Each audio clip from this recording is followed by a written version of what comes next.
देखिए, प्लेटो के गुरु और शिष्य का नाम बताइए। तो गुरु का नाम था सुकरात और शिष्य का नाम था अरस्तु।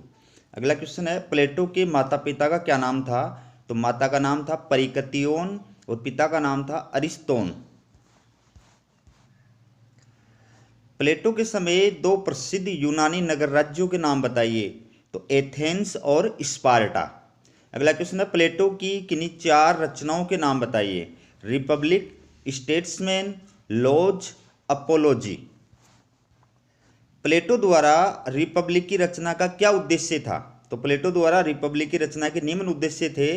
पहला, सोफिस्ट विचारकों द्वारा प्रतिपादित आत्म तृप्ति के सिद्धांत को गलत और झूठा सिद्ध करना, तत्कालीन एथेंस के प्रजातंत्र में प्रचलित लॉटरी द्वारा नियुक्ति की व्यवस्था का अंत करना और तत्कालीन यूनानी नगर राज्य में उत्पन्न कुशासन का अंत करना। प्लेटो का वास्तविक नाम क्या था? उत्तर देखिए, प्लेटो का वास्तविक नाम अरिस्तोकलीज था। प्लेटो का अर्थ होता है चौड़ा चपटा। प्लेटो शब्द का शुद्ध यूनानी उच्चारण प्लाटोन है। अगला क्वेश्चन है, प्लेटो की चिंतन पद्धति के नाम बताइए। तो द्वंद्वात्मक पद्धति, निगमनात्मक पद्धति, ऐतिहासिक पद्धति और विश्लेषणात्मक पद्धति। प्लेटो की अकादमी। उत्तर देखिए, प्लेटो द्वारा स्थापित शिक्षण संस्था का नाम अकादमी था, जिसे पश्चिमी दुनिया का प्रथम विश्वविद्यालय कहा जाता है। प्लेटो की अकादमी में गणित और ज्यामिति के अध्ययन को विशेष महत्व दिया गया था। अगला क्वेश्चन है, सुकरात के किन सिद्धांतों का प्लेटो पर गहरा प्रभाव पड़ा था? तो पहला तो है सद्गुण ही ज्ञान है, दूसरा है शासन एक कला है। प्लेटो की प्रसिद्ध रचना रिपब्लिक का अन्य नाम बताइए। तो प्लेटो की प्रसिद्ध रचना रिपब्लिक के दो अन्य नाम है, न्याय विषयक और गणराज्य। अगला क्वेश्चन है, प्लेटो के आदर्श राज्य की आधारशिला तथा आधार स्तंभ बताइए। तो आदर्श राज्य की आधारशिला है न्याय सिद्धांत और आधार स्तंभ हैं शिक्षा योजना और साम्यवाद की योजना। प्लेटो के आदर्श राज्य के निर्माणकारी वर्गों के नाम बताइए। आदर्श राज्य के निर्माणकारी तीन वर्ग हैं, उत्पादक वर्ग, सैनिक वर्ग, शासक वर्ग। प्लेटो ने सैनिक वर्ग और शासक वर्ग को सम्मिलित रूप से संरक्षक वर्ग कहा है। अगला क्वेश्चन है, प्लेटो के आदर्श राज्य की कोई दो विशेषताएं बताइए। तो पहली, ये आदर्श राज्य की आधारशिला न्याय सिद्धांत है और दूसरी, आदर्श राज्य के आधार स्तंभ शिक्षा योजना और साम्यवाद की योजना। प्लेटो के आदर्श राज्य की आलोचना करने वाले दो विद्वानों के नाम बताइए। तो पोपर और रसेल। अगला क्वेश्चन है, प्लेटो के आदर्श राज्य की अवधारणा की कोई दो आलोचनाएं बताइए। पहली है, इसमें उत्पादक वर्ग की नितांत उपेक्षा की गई है, दूसरी, इसमें दार्शनिक शासक को निरंकुश सत्ता सौंप दी गई है। प्लेटो के समय यूनान में प्रचलित न्याय संबंधी विभिन्न सिद्धांतों के नाम बताइए। तो प्लेटो के समय यूनान में न्याय के तीन सिद्धांत प्रचलित थे। न्याय का परंपरागत सिद्धांत, इस सिद्धांत के प्रतिपादक सेफालस और पोलेमार्कस हैं। दूसरा है न्याय का उग्रवादी सिद्धांत, इस सिद्धांत के प्रतिपादक थ्रेसिमेकस हैं। फिर तीसरा है न्याय का यथार्थवादी सिद्धांत, इस सिद्धांत के प्रतिपादक गल्यूकोन हैं। प्लेटो के अनुसार न्याय क्या है? उत्तर देखिए, प्लेटो के अनुसार अपने निश्चित स्थान में अपने कर्तव्यों का पालन करना और दूसरों के कर्तव्य में हस्तक्षेप न करना ही न्याय है। अगला है, प्लेटो के अनुसार मानवीय आत्मा या व्यक्ति के तीन तत्व या नैसर्गिक प्रवृत्तियां बताइए। मानवीय आत्मा के या व्यक्ति की आत्मा के तीन गुण या तत्व या नैसर्गिक प्रवृत्तियां कौन कौन सी हैं? इंद्रिय तृष्णा या वासना, दूसरा है शौर्य या साहस, तीसरा बुद्धि या विवेक। दोनों में से कोई भी एक नाम लिख दो। प्लेटो के न्याय सिद्धांत की कोई दो विशेषताएं लिखिए। तो पहला है कार्य विशिष्टता का सिद्धांत, दूसरा है हस्तक्षेप का सिद्धांत, अहस्तक्षेप का सिद्धांत, मिसप्रिंट हो गया, अहस्तक्षेप का सिद्धांत। अगला है, प्लेटो के न्याय सिद्धांत की कोई दो आलोचनाएं बताइए। पहला है न्याय को कानूनी धारणा न मानकर नैतिक धारणा मानना, दूसरा है व्यक्ति को राज्य का अधीन बना देना।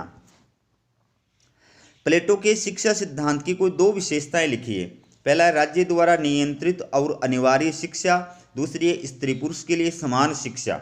अगला क्वेश्चन है, प्लेटो के शिक्षा सिद्धांत की कोई दो आलोचनाएं बताइए। तो पहला है शिक्षा क्रम का अत्यधिक लंबा और खर्चीला होना, दूसरा है कला और साहित्य पर अनुचित नियंत्रण लगाना।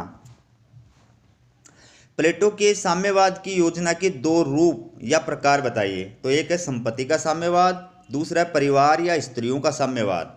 अगला क्वेश्चन है, प्लेटो ने संरक्षक वर्ग के लिए संपत्ति का खंडन क्यों किया है? 2 कारण बताइए।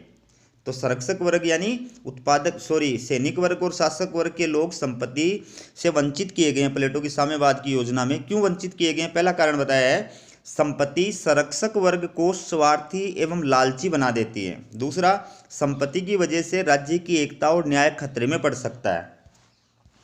अगला क्वेश्चन देखिए, प्लेटो के साम्यवादी सिद्धांत को अर्ध साम्यवाद क्यों कहा जाता है? उत्तर देखिए, क्योंकि प्लेटो का साम्यवाद का सिद्धांत समाज के सभी वर्गों पर लागू नहीं होता है।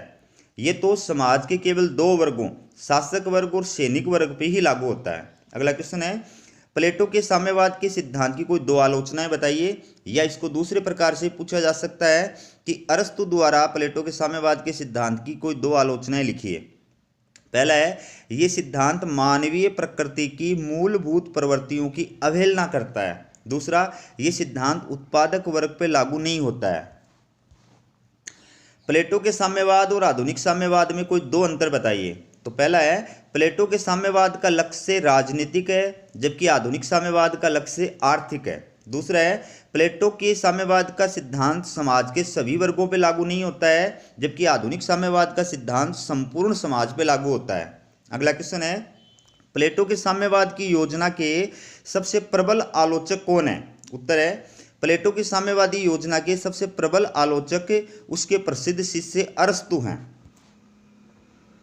प्लेटो के अनुसार दार्शनिक शासक के प्रमुख कर्तव्य बताइए। तो प्लेटो ने दार्शनिक शासक के 4 कर्तव्य बताए हैं। पहला, प्रत्येक व्यक्ति को उसका विशिष्ट कार्य सौंपना।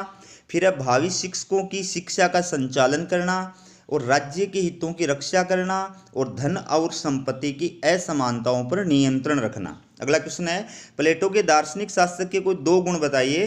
तो पहला है विवेक का प्रेमी, दूसरा है न्याय का प्रेमी। प्लेटो के दार्शनिक शासक के सिद्धांत की 2 आलोचनाएं बताइए। तो पहला है निरंकुश शासन का मार्ग प्रशस्त करना, दूसरा है नागरिकों की स्वतंत्रता और स्वविवेक का अंत करना। अगला क्वेश्चन है, प्लेटो द्वारा लॉज में वर्णित उप आदर्श राज्य की कोई 2 विशेषताएं बताइए। पहला है कानून के शासन को मान्यता देना, दूसरा है निजी संपत्ति की व्यवस्था को स्वीकार करना। क्या प्लेटो को प्रथम फांसीवादी कहा जा सकता है? उत्तर देखिए, प्लेटो को प्रथम फांसीवादी कहा जा सकता है क्योंकि फांसीवाद और प्लेटोवाद में निम्न समानताएं हैं। पहला, प्लेटो और फांसीवाद दोनों ने लोकतंत्र की कटु आलोचना की है। दूसरा, प्लेटो और फांसीवाद दोनों ने राज्य को साध्य और व्यक्ति को साधन माना है। अगला क्वेश्चन देखिए, क्या प्लेटो को प्रथम फांसीवादी कहा जा सकता है? उत्तर देखिए, प्लेटो को प्रथम फांसीवादी नहीं कहा जा सकता है क्योंकि फांसीवाद और प्लेटोवाद में निम्न असमानताएं हैं। पहला है, प्लेटो का समस्त चिंतन विवेक और तर्क पर आधारित है, जबकि फांसीवाद विवेक और तर्क का विरोधी है। दूसरा है, प्लेटो का समस्त दर्शन नैतिकतावादी है, जबकि फांसीवाद किसी भी प्रकार की नैतिकता में विश्वास नहीं करता है। तो दोस्तों, ये क्वेश्चन जो है वो किसी प्रकार से आ सकता है कि प्लेटो के फांसीवाद और आधुनिक फांसीवाद में समानताएं बताइए या असमानताएं बताइए, और प्लेटो को प्रथम फांसीवादी कहा जा सकता है तो आप मानते हैं कि कहा जा सकता है तो वो पक्ष वाले तर्क दे देना, नहीं कहा जा सकता है तो फिर ये असमानता वाले तर्क दे देना। ठीक है, अगला क्वेश्चन देखिए, प्लेटो के दर्शन में 2 यूनानी तत्व बताइए। तो पहला है कार्यात्मक विशेषीकरण का सिद्धांत, दूसरा है स्त्री पुरुष समानता, और लास्ट क्वेश्चन है निम्न पुस्तकों के लेखकों के नाम बताइए। पहला यूटोपिया, इस पुस्तक के लेखक है सर थॉमस मूर। फिर है डी रिपब्लिक, इसके लेखक है सिसरो, और तीसरी पुस्तक है डी मोनार्किया, इसके लेखक है दांते। ठीक है, तो दोस्तों हमारा ये वीडियो आपको कैसा लगा कमेंट करके जरूर बताएं। चैनल को सब्सक्राइब नहीं किया है तो चैनल को सब्सक्राइब करें, और BA थर्ड ईयर के जितने विद्यार्थी हैं और MA प्रवेश के जितने विद्यार्थी हैं पॉलिटिकल साइंस के, उनके पास वीडियो का लिंक ज़्यादा से ज़्यादा शेयर करें। हमारा वीडियो देखने के लिए आपका बहुत बहुत धन्यवाद।